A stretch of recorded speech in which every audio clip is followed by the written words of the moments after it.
Good morning, everybody. Voyager Maritime Alliance Group on board the Lady Helen, a 101-foot Broward, 1982. And this is Pete, and he's going to show you a little bit what he's done on board here. This is the Garmin that he installed about 3 years ago. And the radar's pretty new. And it's an old VHF, but it's all original 1982 electronics. The AP300 autopilot. But as you can see, it's a classic Broward. Classic Broward. And what we're currently working on is a new internet. This boat never had internet. And we're about to install something brand new on board here.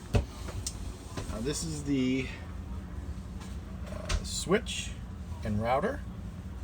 This router is a Marinized router.